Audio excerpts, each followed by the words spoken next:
In its Central Executive Committee meeting on November 13, 2023, the United Democratic Party UDP made crucial decisions regarding the upcoming 2024 elections. UDP President Metbah Lyngdoh, addressing reporters post-meeting, revealed that concerning the Regional Democratic Alliance, the party will collaborate closely with its ally, the Hspdp, specifically for the MP and MDC elections. CC juga parti pada CC baroki members boy nilai sini aka drive demokrasi aka bedi badka jingere jong ke UDP badka Hspdp apo ka Regional Democratic Alliance manang penskam badka kabagi ya cekmat meeting kami nilai yang terbaik Hspdp ke dia yang Oktober aja lah kita sih dah kami dah sur parti kita ya cekmat kita apa belum lagi kamu jom kan agak beda pada MP election lu kan ada penjagaan apa ada di election pemerintah kandon kejadian dekat nak kalian jom Hspdp badka UDP nak banta jadi competition keba sayo how to system what now the matter is left with the state election committee and at the same time with the Hspdp also and in consultation with all the stakeholders decision will be taken together with the Hspdp.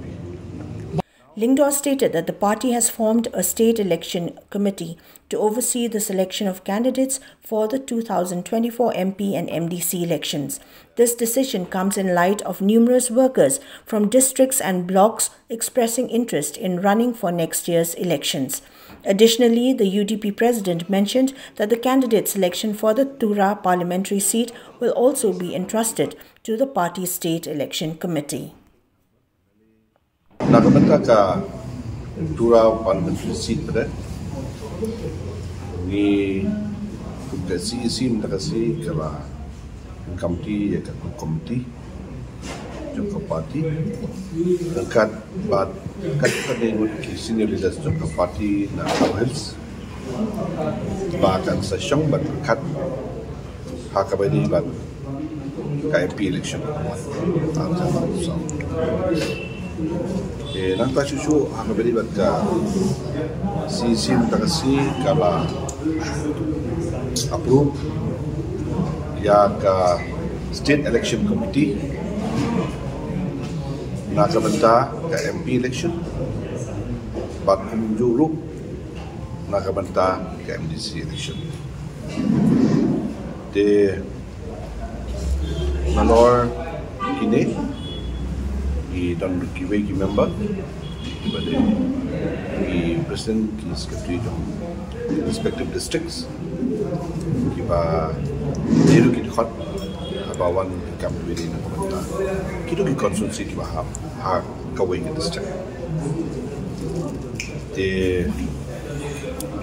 ini numpat dan kena mengujikan dari kandidat da ino ha ka start jo state election committee nak banta ka jinjit yaki ketom maka diperkat ha ka bede ban kandidat jo parti te nang ta susu kala CC ru kala ai ka direction maka banta baro ki district parti circle ba kin nang patrun cekmat yaki kam jo parti ban klan bos kapor, bat aku cukup kapor, ban pinti kenapa di long anak loy, ban ikun ya election, lada kawan, hagan kapor. See, as far as that is concerned, I think we don't want to talk anything about other political parties. But our strength is that UDP has been there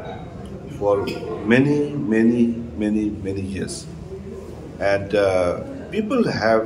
had the confidence with UDP for so long. I'm very sure that this time,